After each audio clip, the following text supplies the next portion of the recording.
para convertirla en pública, pero en misa. Muy bien, seguimos. Estoy conversando con una eminencia jurídica que me dice que estaba escuchando el programa. Le resultó muy interesante la editorial, Diego, sobre el tema de Mujica y su analogía malversante. Parece un personaje quijotesco por momento Mujica, ¿no? Parece esos personajes de ese realismo del Quijote, porque Quijote es muy realista, aunque parezca que no es así, en verdad es el realismo de un loco, ¿no? Es la realidad de cómo vive un loco, te muestra eso Cervantes con brillantez. Cervantes, dice un gran filólogo español, Jesús Maestro, mirá, su apellido hace honor a lo que él realmente profesa, es un doctor en filología, que él sale en defensa de Cervantes y de la cultura, pero no de la cultura como una imposición o la cultura como lo está poniendo la hegemonía cultural marxista, sino todo lo contrario. Él dice que la hegemonía cultural y la cultura es enemiga del proyecto occidental de vida, que es el proyecto del conocimiento y de la ciencia. Y establece Jesús, maestro, que el idioma, y en este caso nuestro idioma español, pero todo idioma, no el lenguaje, el idioma, el conjunto de signos a través de los cuales construimos pensamiento y nos podemos comunicar e interpretamos la realidad, es una tecnología de poder. Eso es el idioma, es una tecnología de poder. Por lo tanto, imagínate el crimen que quieren perpetrar con lo del lenguaje inclusivo, por ejemplo. Además, le llaman lenguaje inclusivo. No, nuestro idioma es idioma español, el idioma que oficialmente se habla en España y que proviene de aquellas cortes de Castilla, de ahí que se decía que era castellano. En verdad no es así, es español, el castellano no lo hablamos nosotros. Pero volvamos al tema, porque hay mucho en esto, de esta trampa, de esta estafa cultural que nos propone el marxismo en este momento de la historia. Eh, esa medianía institucionalizada del Estado, ese Estado que ha convertido a su vez a la clase política en una clase del establishment. Por eso está pasando, creo yo, lo que estás viendo con mucho desdoro y con mucha bronca también, ¿no? Y sobre todo con desamparo ante los que vienen. Esa clase política que acá no me meto, ¿no? Esto es lo políticamente correcto, es esto, si no yo quedo fuera del sistema. No se va a criticar la institucionalización de las políticas de género, el presupuesto de política de género. Habíamos hablado del MIDES, que es un ministerio que involucra esas políticas de género, es el que más concentra esas políticas de género. Ahí está InMujeres, por ejemplo, y varias colectividades sociales institucionalizadas, presupuestadas. Yo hacía esta cuenta, con Aprole, con 2.000 empleados, produce por año 1.000 millones de dólares. La riqueza que produce, ¿no? La riqueza bruta. Antel, a través de la administración que ahora lleva adelante el ingeniero Gurméndez, una buena gestión realmente, una muy buena gestión de Antel. En el aspecto económico, el gobierno ahí le pegó, anda bien el gobierno en la parte económica, por lo menos en la teoría económica y macro. Antel, con esto de la desmonopolización de Antel a través del tiempo, pero ahora agregándosele a Antel el tema de la libre portabilidad numérica y otros cambios que viene haciendo Gurméndez en Antel, Antel tiene un superávit de 245 millones de dólares, de 245 millones de dólares. Tiene 5.000 empleados. Mides tiene 3.000 y pico de empleados. El Mides tiene 3.000 y pico de empleados, presupuestados, fijos, estables para siempre, derecho adquirido, quedan para siempre, a no ser que se manden un delito o algo por el estilo, que son las causas taxativas por las cuales pueden salir, ¿no? Es decir, el Estado le dice, lo agarra del fundillo y lo saca, por inepto, que por lo general no pasa eso, por omisión o por delito. Si no, quedan ahí, presupuestados. Todo esto que estamos hablando. ¿Produce riquezas el Mides? ¿Produce riquezas? No. No, Reparte, a través de lo que se recauda por impuestos, planes asistenciales. sí, Socialismo en pequeña escala, ¿no? claro, pero Ahí hay una isla socialista, por ejemplo. y lo más grave, Rubén, lo más grave que el MIDES es una idea o un concepto para Mm, atender una emergencia. exacto. Cuando tú institucionalizás una solución de emergencia, estás asumiendo la derrota ante el problema que pretendes enfrentar. Y Exacto. el gran drama que tenemos los uruguayos, que a mí yo estoy esperando, Rubén, que Y aparezca. te agrego una cosa, Diego. Además de que el Estado asume la derrota, ¿no? Eso es la lectura filosófica y real, y en la realidad asume la derrota, porque institucionaliza planes de asistencia, Ujú, institucionaliza derechos adquiridos en trabajadores que están presupuestados para cumplir con esos planes. Entonces, ¿en qué cabeza cabe pensar que el Estado va a quitar los planes y va a ir generando políticas cada vez más productivas generadoras de trabajo? Ese es un, porque el gran problema que tenemos, mira, vamos a partir de eh, del hecho que viene arrastrándose desde hace por lo menos 20, 30 años. Tenemos un problema con el trabajo, Mm, serio. sí, Es un problema endémico de nuestra sociedad que ahora se encuentra con una realidad global en la que el mundo entero pues, enfrenta un problema así. No hay trabajo para todos. no. La respuesta uruguaya, que ya viene desde los años 50 con el segundo vallismo, pasa por que el Estado genere el empleo que no puede estimular en los privados. Y todo tiene un límite, porque el Estado, en estos momentos, lo que estamos cuestionando, lo que estamos revisando, es Mm, el tamaño claro, que tiene, el tamaño que debería tener o el tamaño que estamos dispuestos a tolerar claro. o a bancar que mantenga.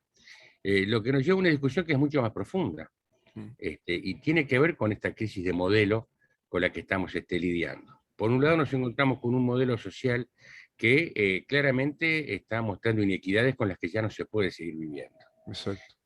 que son inequidades que aprovecha la izquierda para proponer algo que muchos entendemos es peor, agrava el problema, Mm, porque pasa por descendernos a todos a ese nivel. claro. Lejos de rescatar a quien está siendo discriminado en sus oportunidades, en su calidad Mm, de vida y demás, mm. pasa por llevarnos a todos a ese nivel. Hay un En gran el concepto entendido, respecto a eso que dice Axel Kaiser, ¿viste? El filósofo chileno, ¿no? Es abogado, doctor en filosofía, pero muy especialista por su magíster en filosofía económica, de economía, un liberal. Ahora publicó un libro y el otro día en una entrevista decía él algo muy interesante ante la TV española. Ellos insisten con el reparto de las riquezas y la distribución de las riquezas. Gran error conceptual. Las riquezas no se reparten, se dividen. Cuando la riqueza no se produce, se divide la riqueza. Entonces empieza una repartija, una división, y que va tirando esas migajas y se va emparejando hacia abajo, obviamente. Lo que enriquece, distribuye riquezas, en verdad, es el capital, el capitalismo productivo, ¿no? La economía de claro, mercado es la que produce las riquezas. claro, entonces ahí enfrentamos un gran dilema que es que la idea de mercado que se tiene para un país como el nuestro encuentra un problema serio Mm, en la generación de demanda, que no logra estimularse o establecer un marco que nos comprenda a todos. mm, Ese es el tema que seguimos discutiendo. Yo sigo esperando la voz que aparezca para y que diga las cosas por su nombre. mm, Che, el problema que tenemos en Uruguay pasa por resolver esto. Cuando tú verificas que hay 200.000 hogares que no están conectados al sistema sanitario, cuando tú descubrís que tenemos 70, 80.000 personas viviendo por debajo de nivel de pobreza, si, che, ¿cómo es posible continuar amaneciendo todos los días mm. sabiendo que esto está pasando? Sí. Y en el Este, abanico de los planes que el MIDES tiene, o sea, en todo el abanico de planes asistenciales, están involucradas 850.000 personas en nuestro país. Vos te das cuenta que pensás, decís, che, y esto pasa con la calle Pou, pasaba con el gobierno anterior, pasaba con el anterior, esto viene sosteniéndose. La Se, respuesta se es muy agravó en los 15 años, ¿no? Se clara. agravó Vos muchísimo. fijate, no puedo con el narcotráfico, legalizo el consumo. Sí, No puedo con la pobreza, institucionalizo la asistencia social. sí. Y así las cosas, no puedo, no puedo, y todo cedo. Eh, Hay una corriente regional que además a mí me está llamando poderosísimamente la atención. Yo estoy esperando la reacción que me sorprende, porque ya preveo que va a venir por el lugar menos sospechado, que es la República Argentina, donde seguramente que ya pegaron toda la vuelta tantas veces que no tienen más juego en el eje, Sí, y van a empezar, a mí de esto lo que me preocupa son los bandazos, Rubén, porque sí, en estas claro. situaciones las respuestas nunca son racionalizadas, nunca son No, razonadas previamente, son siempre espontáneas y violentas. son Entonces, espontáneas, violentas y son reactivas, ¿no? claro, Siempre es a reacción de algo. Estamos tan mal que tenemos que buscar una solución porque estamos. Nunca es por previsión, nunca es por mm, una concepción clara. Yo siempre digo lo mismo, digo, esto tiene un abanico de respuestas que hacen a una visión del Estado. Si el Estado no tiene claro hacia dónde va, no puede plantear siquiera la posibilidad de una buena demanda laboral porque su gente no está preparada. Como el Estado no sabe para dónde va, no preparó su gente. Eso lo decía, por ejemplo, el eminente Augusto Comte, ¿no? Era un positivista francés que él estableció en su libro La teoría de los tres estados, que el Estado no te educa porque es bueno, te decía Comte, sino que te educa porque tiene la necesidad de tener ciudadanos útiles, necesita el ciudadano para progresar. Pero el Estado es un pacto, es un contrato. Ahí vamos a Rousseau. Rousseau establece el ligamen, el pacto que se tiene que establecer entre el poder político y la sociedad. ¿Y dónde está el contrato?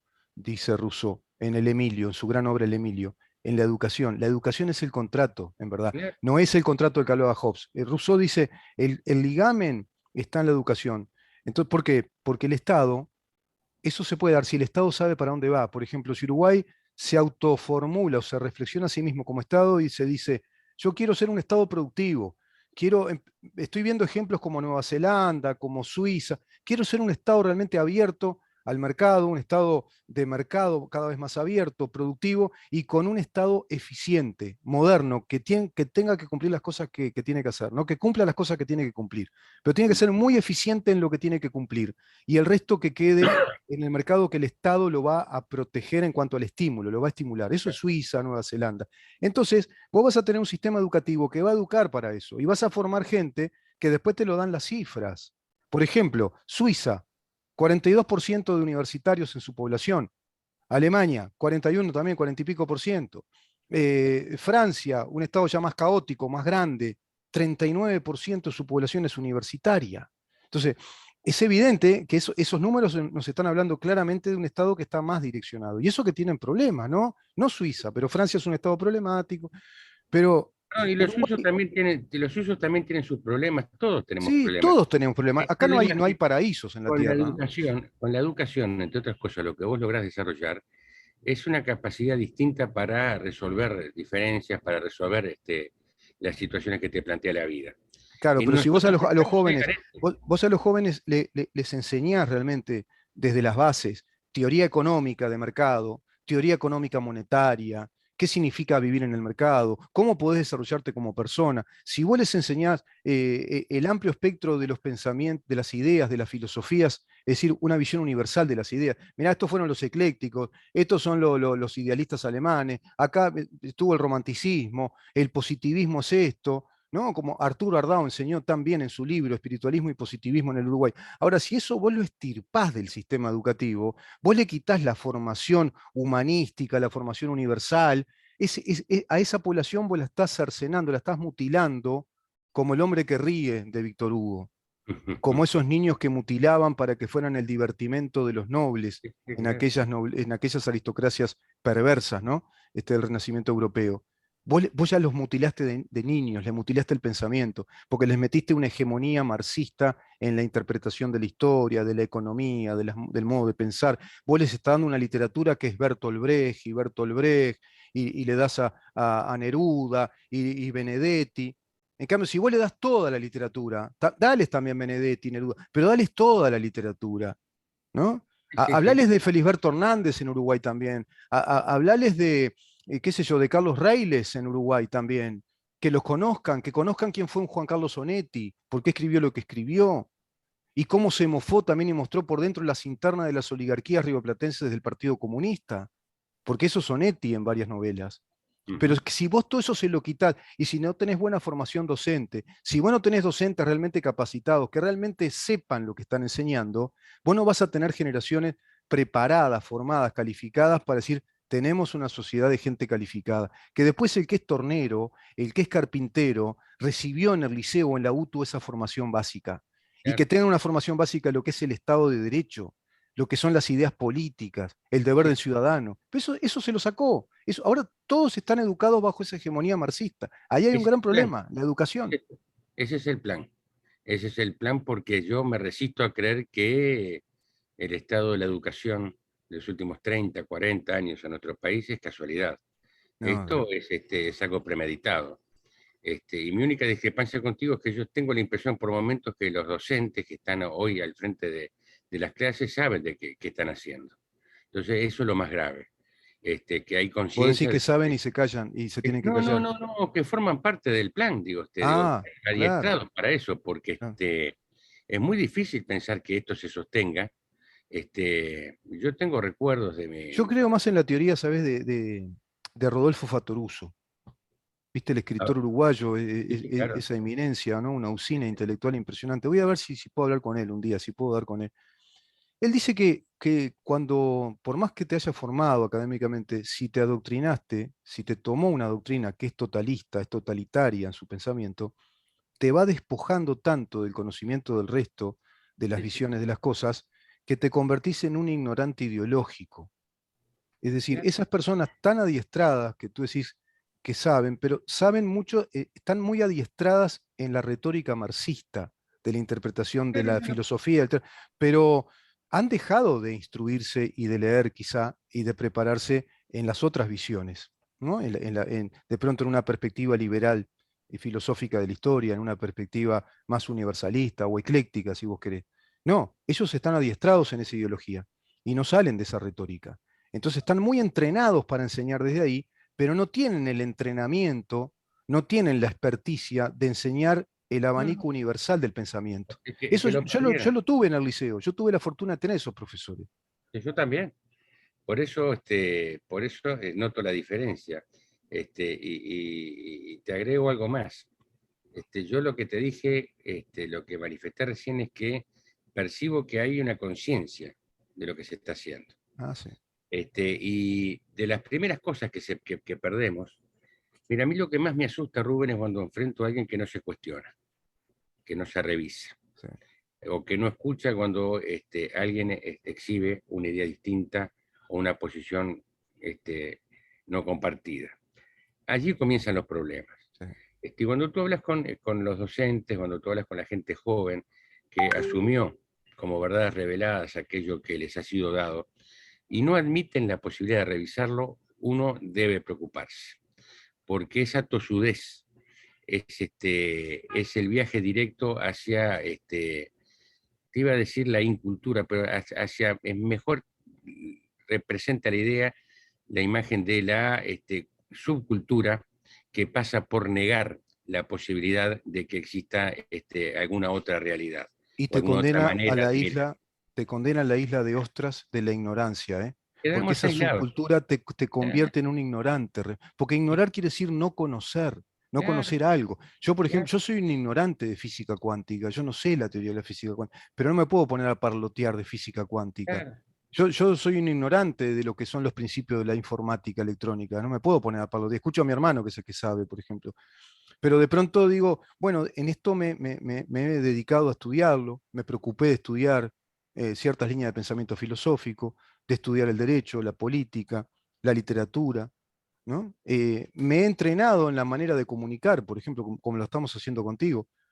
Pero eso porque uno, como tú bien decís, te vas abriendo la cabeza y tenés que tener autocrítica, ¿no? Decir, che, acá la remacaneé, yo creí que sabía, pero no sé tanto, porque estoy Claro, escuchando ahora o en viendo a alguien. realidad, mira qué interesante lo que me está comentando fulano. Y me Sí, voy con esa idea.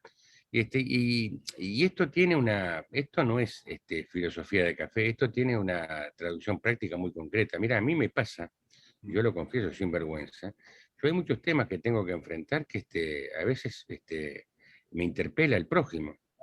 claro. Por ejemplo, cuando hablamos de terrorismo de Estado, que yo llegué a la conclusión que no existe, no puede aplicarse, Mm, pero eso no significa que yo tape mis oídos cuando viene alguien a sostenerme que su existencia y a intentar aportarme elementos. Bueno, yo repaso, me reviso en cada decisión, sí. en todos los ámbitos, porque el tema de la educación es importante porque nosotros lo vinculamos mucho ahora por un tema práctico al mundo del trabajo, pero la educación nos hace mejores personas en todos Sí, los planos. sí, El tema de nuestra relación entre sexos, el sí, tema de la mujer, la relación con los hijos, la relación con el prójimo, nuestra relación con la vida misma, sí, con nuestra capacidad de realizarnos como individuos, exacto. y luego nuestra relación con el entorno al que acudimos cuando debemos resolver problemas desde el colectivo. Cuando nos negamos todo eso, y yo miro lo que pasa en Venezuela, Mm, miro lo que está pasando en Nicaragua, donde lamentablemente me llega información, porque hay gente conocida, gente amiga, lo que está comenzando a pasar en El Salvador. Lo que pasa en Eh, Argentina, digo. Perdón, lo que vivió la Argentina, que es ya, Hace 2 días mataron a un camionero porque quiso zafar de un piquete. entonces estamos Y un presidente realmente. que va a visitar a una delincuente. No, entonces digo, che, algo cuando yo digo siempre en broma, pero en serio, algo huele mal, digo, che, esto está pudriéndose, Sí, esto está mal, y en realidad nada bueno, yo lo aprendí con mi abuela, nada bueno sale de la olla cuando huele mal, ¿viste? Digo, no, no, claro. Sí, hay algo que anda mal entonces, ahí. sí, algo que no fue bien aplicado. En todo caso, el estado en el que estamos, cuando tú preguntas dónde estamos, y estamos en medio, atravesando un plan que no encuentra quien lo desactive. Sí. Es como una peli de terror en la que te estás esperando que aparezca el actor que desempeñe el papel de aquel que viene a apagar el fuego o Ah, que mirá viene vos. a desactivar la situación. Y uno no lo percibe, porque, Me recordás, mirá qué buena metáfora empleás. Me recordás un capítulo de Castle, ¿nunca viste Castle? sí, claro, El sí, sí, escritor que investiga, que sí, la bella dama de la que él se va enamorando y ella de él, la policía, sí, sí, sí, pisa una bomba activada, y no sí, puede salir de ahí porque si llega a levantar un pie explota y se transforma ese capítulo en un capítulo de terror, donde ujú, hasta ellos se van despidiendo, no la quiere despedir, se queda con exacto, ella empieza a resignar de que no hay solución, porque era una bomba muy compleja para desactivar. Quizás esté así, ¿no? El Uruguay sea esa ujú. bella república que teníamos que está sobre una bomba que está activada y le va a explotar en cualquier momento, Sí, sí, sí. si no la desactivamos. Y mira, y volviendo al tema del cuestionamiento, yo a veces me cuestiono, intento objetivizarme, digo, che, de alguna manera yo estoy viviendo una situación familiar que eventualmente puede condicionarme, pero yo trato de alejarme todo lo posible del tema puntual, debido, entre otras cosas, a que llegué a la conclusión de que el tema de los prisioneros políticos es un tema eminentemente político y cultural. Digo, entonces tomo distancia y aún así veo, che, esto no, ya no se trata. Es más, la situación familiar que atravieso es una demostración más de esto que uno percibe en la educación, en la dinámica, en el humor social que instala el sindicalismo, Sí. que tú fíjate, yo escuchaba a José Lo López ayer en el auto, de regreso a casa, que estaban pasando un programa de la mañana, que le hacen una entrevista y él, para sostener el salario de los trabajadores que él dice representar, está pidiendo que se le cobre impuestos a los dineros uruguayos colocados en el exterior. Y yo digo, che, ¿qué tendrá que ver esto con la función que él desempeña, ¿no? Mm. Luego sigue cuestionando las políticas económicas del gobierno. Digo, pero che, la doble condición que tienen los trabajadores, de trabajadores y ciudadanos, suponen que en cada instancia tienen espacios para poder expresarse. Mm. En lo que es hacia la política nacional, ellos votan cada 5 años como votas tú y como voto yo. Sí, sí, Eligen aquel proyecto de país con el que les va. sí. Como sindicalista debe ocuparse de ganar lo que tiene que ganar. Entonces la pregunta, cuando el periodista le dice, bueno, en Conaprole, caso que tú mencionabas recién, están Mm. pidiendo un 40%. ¿Usted cree que estamos tan bien como para que alguien pueda Mm. aumentar los salarios un 40%? Bueno, y la respuesta me conmovió. Mm. En este país se gana mucha plata, dice este. Entonces Ah, digo, bueno. vos Está. fijate que estamos, Sí, entonces sí, digo, entre sí. la vida en la República por estas horas, se debate entre fuegos y sartenes. Sí. Yo lo que no encuentro es el remanso del agua tibia o el agua fría en el cual tú blanqueas la verdura. Acá todo lo quemás o lo comes crudo. Entonces así las cosas, Sí. es difícil. Y estoy Es difícil. esperando porque, mira, estamos en la antesala, Rubén, de un año Y electoral estamos que va a como ser muy duro. inmovilizados, como esa bella dama de la extracería Castel, que no se puede mover porque si no Claro, explota. eso me La todo. República está paralizada, ¿no? En estas políticas institucionales, en esta institucionalidad que siempre es la misma, la hacen crecer, inclusive van poniendo una bombita más allá, otra bomba, para que si salís de este lugar, capaz que pisás allá y está el campo minado también. Porque esto que tú decís es otro gran tema, el sindicalismo, ¿no? Las Ujú. relaciones laborales a través de un sistema sindical totalmente reglado, colectivista, único, por ramas de actividad. No se cuestiona nada eso. ¿M? Está instalado culturalmente en el sistema político uruguayo. Entonces, vos fíjate Parece que que, es normal negociar así los salarios. entonces, cuando decimos estamos esperando un cambio, nos referíamos a estas cosas, Rubén. Claro. Cuando uno repasa lo que es la experiencia, esta experiencia temprana, y única de esta coalición de gobierno tan particular, dice, che, no han logrado esbozar ninguna transformación, no han logrado arrancar ninguna de las raíces, porque, a ver, nadie esperaba que en 5 años, que en 4 años lograran dieran vuelta al país, pero No, claro. uno percibe que ni siquiera existe la vocación de empezar a transitar los caminos de la transformación. La revolución educativa, la transformación, la recuperación de la justicia, la Exacto. instauración definitiva del debido proceso como único camino a transitar, la revolución productiva, definir cuáles son las áreas estratégicas. Mejorar o cambiar el modelo de las relaciones laborales para que sea un país productivo. Entonces, ¿no? ahí encontrás tú que estamos al garete, esto es lejos del puerto, sometido a los vientos y expuestos a lo que venga desde afuera. Yo recuerdo, mi tío Maneco, Flores Mora, siempre me decía lo mismo, es necesario abrir las ventanas, pero no se puede vivir todo el día con las ventanas abiertas, ¿no? Claro, Hay un momento para que ingrese el aire y hay un momento para retenerlo. claro. Lo que nosotros estamos perdiendo, lo que nosotros hemos perdido es la capacidad de vivir con nuestros problemas, procurar las soluciones que solo nosotros podemos procurar, porque a mí la vida no me la pueden arreglar desde Nueva York o desde Ginebra, la tenemos que arreglar aquí. Y Debemos tampoco te tomar la arreglan desde un plan de gobierno o desde un plan asistencial, como van más imponiendo. bien, más bien, institucionalizar soluciones transitorias es la fórmula de la talo con alambre, con la cual uno lo asocia esto a la izquierda y piensa que es de impericio o falta de... Es muy inteligente, porque es lo que abona y genera el territorio, convierte en fértil el territorio para que luego comiencen a pasar estas cosas. Es el caos organizado. Ellos Claro, hacen que un tú te caos encuentres organizado. con jóvenes de entre 20, 25 y 30 años que realmente no les interesa el pasado, que viven el presente y están apurados por y que le encuentran soluciones prácticas a los temas que no son prácticos. Hay problemas que no se resuelven prácticamente. Es Claro, más, hay claro. problemas que no se resuelven, con los que hay que vivir y hay que acomodar el cuerpo. Bueno, yo continúo, acá el sistema político tiene deudas que no zanja, no comienza siquiera a amortizar, ¿no?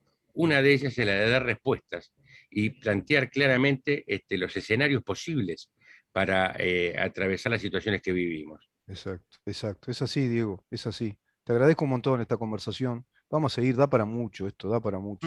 Ni que Me quedé hablar. enganchado con lo del la tamo con alambre y el gran ejemplo es el fiscal, ¿no? De corte. Ahí la tamo con alambre, parece que era interino, no sé si te enteraste que era interino, parece que Es era interino. interino, es Bueno, interino. pero yo ya te lo digo en pasado, porque viste, queda, me parece que queda ahí, ¿no?